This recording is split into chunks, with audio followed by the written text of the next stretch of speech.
Investigation team को उनका tent मिला, लेकिन ये पता हुआ था टेंट का कपड़ा अंदर से किसी ने फाड़ा था क्योंकि उसके धागे बाहर की तरफ निकले हुए थे।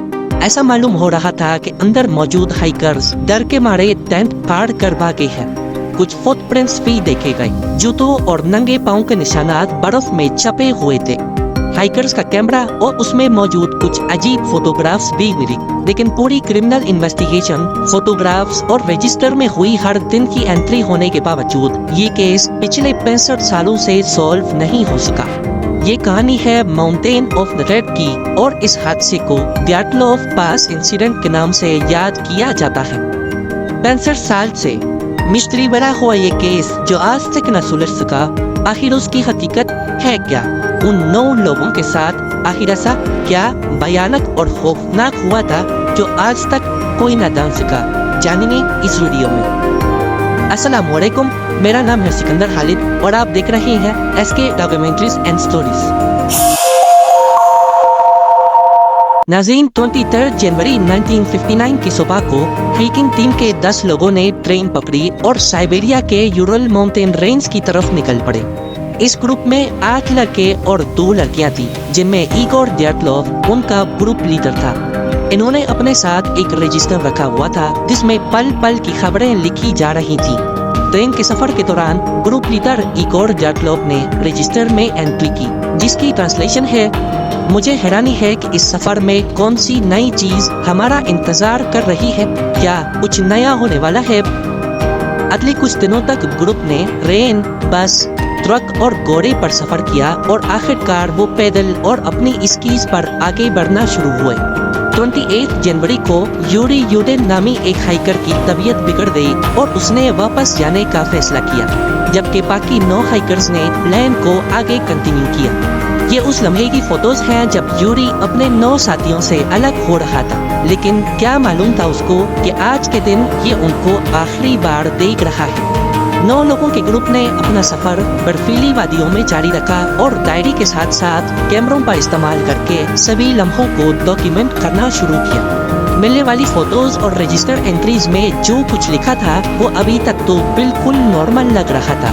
1 फरवरी को वो एक पहाड़ के बॉटम पे पहुंचे, जिसको वहाँ के लोकल लोग माउंटेन ऑफ द डेड के नाम से जानते हैं। उन्होंने पूरा दिन उस पहाड़ पर चढ़ते हुए गुजारा और आखिरकार पहाड़ की चोटी से चंद मीटर्स पहले कैंप लगाने का फैसला किया।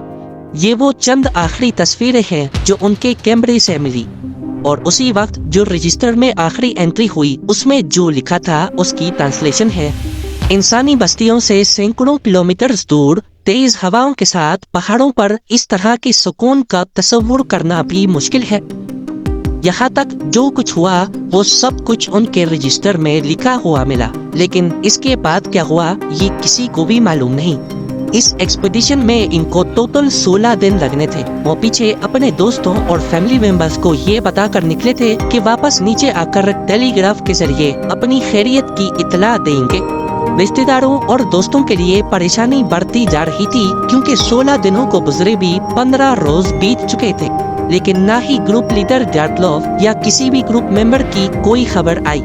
आखिरकार वॉलंटियर्स का एक ग्रुप तैयार किया गया जो 26 फरवरी को खोए हुए हाइकर्स का कैंप पहाड़ की स्लोप पर तलाश करने में कामयाब हो गए। ये कैंप देखकर अंदाजा लगाना मुश्किल नहीं था कि यहाँ कुछ भयानक रूप से गलत जरूर हुआ है। टेंट बर्फ की पतली लेयर से ढका हुआ था और उसके अंदर हाइकर्स का साजो सामान बिल्कुल ठीक हालत में पड़ा था, लेकिन टेंट का कपड़ा अंदर से चाकू की मदद से फाड़ा गया था। ऐसा महसूस होता है कि शायद टेंट के अंदर कुछ गड़बड़ हुई है जिसने उनको टेंट फाड़ कर भागने पे मजबूर किया। अगले दिन आसपास हाइकर्स की तलाश शुरू कर दी गई। फटे हुए टेंट की ओपनिंग के पास ही कुछ फुटप्रिंट्स बर्फ में छपी हुई थी जो पहाड़ से नीचे की ओर जा रही थी। इन फुटप्रिंट्स में कुछ जूतों के निशानात थे और कुछ नंगे पांव के। आपको यहाँ बताते चलें कि पुरसुकून अंदाज में चलने से फुटप्रिंट्स करीब करीब बनते हैं, और जहाँ पर भी इन्वेस्टिगेशन टीम को लंबे लंबे कदमों के नहीं बल्कि नॉर्मल कदमों के निशानात देखने को मिले। कदमों के निशानात करीब 500 मीटर तक बर्फ में छपे हुए थे, लेकिन उसके बाद वो कहीं गायब हो गए। शायद बाद में पड़ने वाली बर्फ ने उनको छुपा दिया था। इन्वेस्टिगेशन टीम इन फुटप्रिंट्स की डायरेक्शन में आगे बढ़ती रही और थोड़ी देर बाद वो एक देवदार के पेड़ तक पहुंच गए। यहाँ पर उनको एक बुझी हुई बोनफायर के निशानात मिले और साथ ही यूरी क्रिवोनेशेंको और यूरी डोरोशेंको की जमी हुई डेड बॉडीज भी मिली।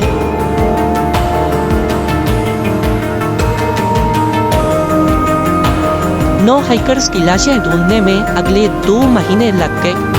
पहले 2 हाइकर्स ने बहुत कम कपड़े पहन रखे थे, ना कोई जैकेट्स थी, ना पैंट्स, ना ही ग्लव्स, टोपी, जूते और ना ही कोई ऐसी चीज जो कि इतनी ठंड में सर्दी से बचने के लिए पहनी जाती है। इनको सिर्फ हल्की शर्ट्स और अंडर पैंट्स पहनी हुई थी। वेदर आर्काइव्स में देखा गया तो मालूम पड़ा कि जब इनकी मौत हुई तो उस वक्त यहाँ का टेम्परेचर करीब -30 डिग्री सेल्सियस था, लेकिन उनके कपड़े ऐसे थे जैसे गर्मियों के मौसम में पहने जाते हैं। लेकिन ऐसा क्यों था? पास मौजूद देवदार के दरख्त पर भी कुछ अजीब निशानात मिले। इसकी शाखें 5 मीटर तक टूटी हुई थीं, जैसे इन्होंने अपनी जान बचाने के लिए रात के अंधेरे में इस पर चढ़ने की कोशिश की हो। अगले 3 हाइकर्स की लाशें भी टेंट और देवदार के दरख्त के बीच से ही बर्फ में दबी हुई पाई गयी। ये लोग पिछले वाले 2 के मुकाबले में कुछ न कुछ गर्म कपड़ों में पाए गए, लेकिन इन्होंने भी जूते और ग्लव्स नहीं पहन रखे थे। इन 3 हाइकर्स की डायरेक्शन टेंट की तरफ थी कि जैसे ये नीचे जंगल से ऊपर टेंट की तरफ जा रहे हो, लेकिन बीच में ही हिम्मत हार कर दम तोड़ गए। इनकी बॉडी पर कुछ जख्मों के निशानात पाए गए, लेकिन डॉक्टर्स ने इन 5 की मौत की वजह हाइपोथर्मिया बताई, यानी वो कंडीशन जिसमें ज्यादा वक्त ठंड में रहने की वजह से बॉडी की सारी गर्माइश निकल जाती है। आखिरी के 4 हाइकर्स की बॉडीज जंगल की एक चट्टान के नीचे से बरामद हुई। इनकी एग्जैक्ट लोकेशन उसी देवदार के दरख्त से 75 मीटर्स ऑपोजिट डायरेक्शन में थी। इनमें से 3 को गहरी चोटें लगी थी, 1 का सर फटा हुआ था और 2 की पसलियां टूटी हुई थी। मेडिकल एग्जामिनर का ख्याल है कि ऐसी चोटें किसी इंसानी या जानवरों के हमले की वजह से नहीं पहुंच सकती।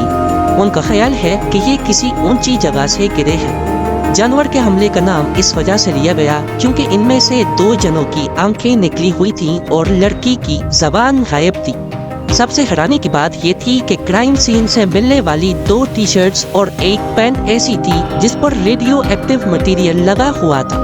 पहले तो ये समझकर इन्वेस्टिगेशन हो रही थी कि शायद इनको किसी ने मारा है, इनका मर्डर हुआ है, लेकिन 28 मई को ये क्रिमिनल केस बंद कर दिया गया क्योंकि देखने में ऐसा कोई सबूत नहीं था जिससे ये जाहिर हो कि इनका मर्डर हुआ है या फिर इन्होंने आपस में ही एक दूसरे को मारा है।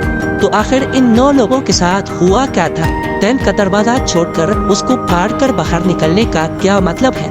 ऐसी भी क्या इमरजेंसी हो गई थी कि टेंट को चाकू से फाड़कर सबको बाहर निकलना पड़ा? ये इमरजेंसी जो भी थी टेंट से निकलते ही खत्म हो गई क्योंकि उनके कदमों के निशानात भागने वाले निशानात नहीं थे, यानी टेंट में जो खतरा था वो बाहर निकलते ही टल गया और वो रिलैक्स होकर चलने लगे। ऑफिशियल रिपोर्ट के मुताबिक 9 में से 6 हाइकर्स की मौत हाइपोथर्मिया की वजह से हुई, लेकिन इनकी कंडीशन देखकर यकीन लाना मुश्किल था कि ये ठंड की वजह से मरे हैं। अभी तक इस केस को इंटरनेशनल कवरेज मिल चुकी थी। Странное исчезновение в горах Северного Урала группы американских документалистов. हाइकर्स के फैमिली मेंबर्स और कई लोगों ने सोवियत यूनियन की हाइपोथर्मिया वाली कहानी के खिलाफ आवाज उठाना शुरू कर दी। उनका मानना था कि सोवियत सरकार हाइकर्स की मौत के ऊपर पर्दा डालकर असल वजह छुपा रही है। खास तौर पर जब 3 कपड़ों से रेडियो एक्टिव पार्टिकल्स मिले तो सबका ख्याल गया न्यूक्लियर टेस्ट की तरफ।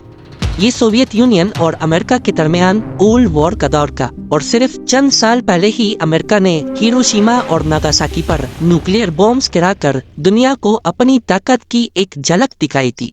उसके बाद सोवियत यूनियन ने भी कई न्यूक्लियर टेस्ट्स करना शुरू कर दिए थे। लोगों का ख्याल था कि सोवियत यूनियन ने इस पहाड़ पर चुपके से कोई न्यूक्लियर टेस्ट किया है जिसकी रेडिएशन की वजह से 9 हाइकर्स की जान गई है और अब ये हाइपोथर्मिया को वजह ठहराकर केस को रफा दफा करना चाहते हैं। इन्वेस्टिगेशन टीम इस केस को मुख्तलिफ एंगल से देख रही थी। एक मौके पर एवलांच को भी इस हादसे की वजह ठहराया गया। हो सकता है कि रात के पहर उनको एवलांच महसूस हुआ हो तो सारे टेंट छोड़कर भाग गए, लेकिन एवलांच वाली थ्योरी कुछ हजम न हो सकी। क्योंकि अगर एवलांच पाता तो टेंट जिस बर्फ की पतली लेयर से ढका हुआ था वो बहुत मोटी लेयर होती। दूसरा ये कि ग्रुप लीडर इगोर डैटलोव एक एक्सपीरियंस्ड हाइकर और स्कीयर थे। वो किसी ऐसी जगह टेंट लगाते ही नहीं जहां एवलांच का खतरा हो। इस हादसे के बाद 100 से ज्यादा एक्सपीडिशंस हुए, लेकिन किसी ने भी यहाँ ऐसी कंडीशन नोटिस नहीं की जिससे एवलांच बन सकता हो। हाँ, इस पहाड़ पर खतरनाक कंडीशंस जरूर एक्सपीरियंस की गई, वो थी अप्रैल और मई के महीनों में, क्योंकि तब बर्फ पिघल रही होती है। जबकि ये 9 हाइकर्स फरवरी में गए थे जब ऐसी कोई कंडीशन नहीं थी।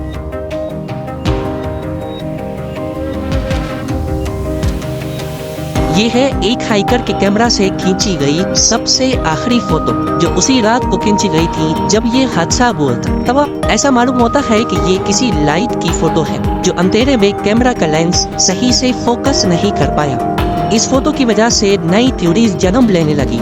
कुछ लोगों का मानना था कि ये आसमान में किसी अनआइडेंटिफाइड फ्लाइंग ऑब्जेक्ट की फोटो है, तो कुछ ने कहा कि ये टेंट के ऊपर लगी इमरजेंसी लाइट या फिर कैंडल लाइट की फोटो है। एक बात तो तय है कि ये जिस चीज की भी फोटो है, चाहे वो रॉकेट हो, यूएफओ या फिर कोई मीटियोराइट, वो चीज इनके पास आकर नहीं गिरी। अगर ऐसा होता तो बर्फ के अंदर से जब डेड बॉडीज मिल सकती है तो किसी चीज के क्रैश होने का मलबा क्यों नहीं मिला। इस आखिरी फोटो की असल हकीकत भी कभी मंजरे आम पर न आ सकी। तो फिर हमारा असली सवाल अभी तक वही है कि आखिर डियाटलोव पास के हादसे की असल हकीकत क्या है। क्यों उन्होंने टेंट को अंदर से फाड़ा था, कैसे कुछ हाइकर्स को खतरनाक चोटें लगी, और क्यों उन्होंने इतनी ठंड में भी इतने पतले कपड़े पहन रखे थे जब ये सारे एक्सपीरियंस्ड हाइकर थे। सच्चाई जानने के लिए हम उस टेंट की तरफ रुख करते हैं जो असल में जंजीर की सबसे पहली कड़ी है। एक तो रात पहले की फोटो में देखा जाए तो टेंट में से एग्जॉस्ट पाइप निकल रहा है। ये एग्जॉस्ट पाइप और अंदर रखा स्टोव यानी चूल्हा ग्रुप लीडर डियाटलोव ने खुद बनाया था। हादसे वाली रात उन्होंने ये स्टोव इस्तेमाल भी किया था, क्योंकि तेल के अंदर से पका हुआ खाना भी मिला है। हो सकता है कि जब एग्जॉस्ट पाइप को बंद किया गया हो तो उसमें कुछ जलते हुए कोयले बह जाने की वजह से आग हादसाती तौर पे दोबारा भड़क गई हो। जब टेंट मिला तो उसमें एग्जॉस्ट पाइप नहीं लगा था, यानी अगर आग लगी होगी तो उसका धुआं बाहर निकलने के बजाय अंदर ही जमा हो रहा था, जिससे अंदर मौजूद हाइकर्स का सांस घुटना शुरू हो गया।